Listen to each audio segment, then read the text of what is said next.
The Child Without a Name. David was 24 years old, tall and thin, with tired eyes that carried silent questions. He had grown up in an old orphanage, where children shared broken toys and whispered secrets at night. Unlike the others, his file was always empty, his story untold. Now, the weight of not knowing his roots burned inside him. Every night, David lay awake on his small iron bed, staring at the cracked ceiling. The other boys sometimes laughed about their families, even if they had been poor or troubled. But David had no names, no memories, not even a face. The silence around his past was heavier than chains. One morning, his curiosity pushed him into the dusty office of the orphanage director. Behind stacks of forgotten papers, he found a thin folder with his name written in faded ink. Inside there was only a birth date and one clue: Central Hospital. No names, no explanations, just a cruel emptiness.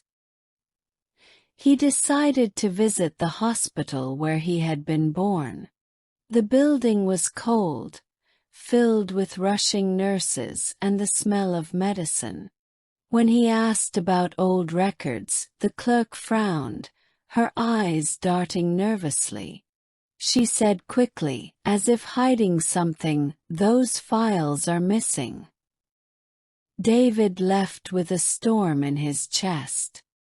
Days passed as he wandered through the city, asking strangers about adoption stories.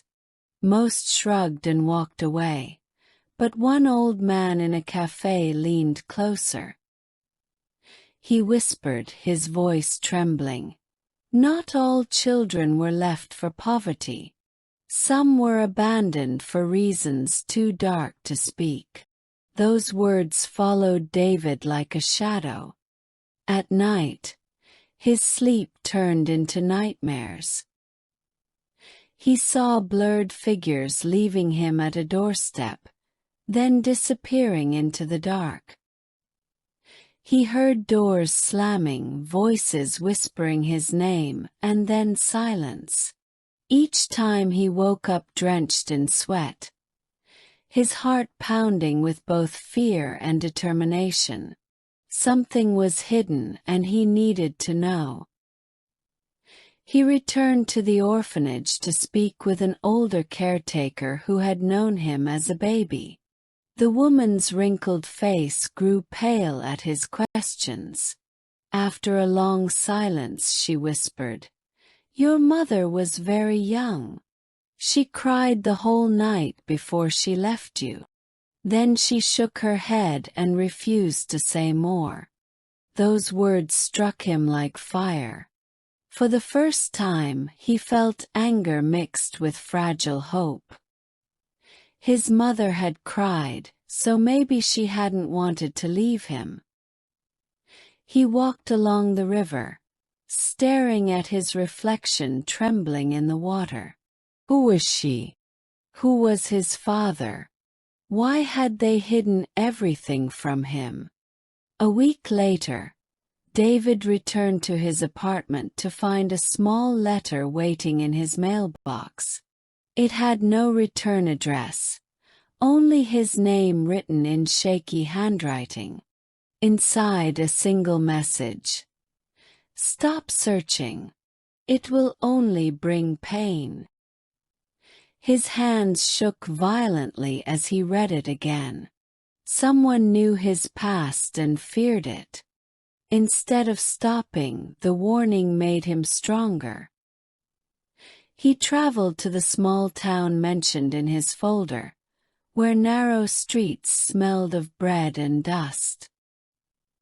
He asked shopkeepers, old women, and neighbors if they remembered a young woman who gave birth 24 years ago. Some shook their heads, but others avoided his eyes. Finally, an old baker paused, flour still on his hands. He said slowly, "Yes, there was a girl. She was poor, always hiding, always afraid. After the baby was born, she vanished." David's heart raced. He was no longer chasing shadows, but he was touching the edge of the truth. With new strength, he searched records in dusty town halls and forgotten libraries. Each broken piece of paper revealed a fragment of his mother's life. He learned she had left the town quickly, running from something or someone. But his father's name remained hidden in silence, as if erased forever. One rainy night, David heard a knock on his door. Standing in the darkness was a tall man with gray hair and piercing eyes. His voice was low but steady. "I knew your mother." David froze in place. The stranger's presence filled the room with both fear and hope. The man explained that David's mother had been trapped in a dangerous situation.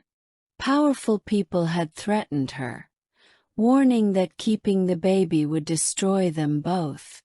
With no choice, she left him at the orphanage. The man said firmly, "She loved you deeply, but love was not enough to keep you safe." Tears streamed down David's face as he listened. For years he had imagined rejection, betrayal, and cruelty. Now he discovered his life had been shaped by fear and sacrifice. The truth hurt, but it gave him something new, the image of a mother who had fought in silence for him. Later, David stood outside her old abandoned home. The windows were broken, the walls covered with dust, but he felt her presence in the silence. He whispered into the wind, "I forgive you, Mother." For the first time in years, his heart felt lighter. His past was painful, but his future was finally his own.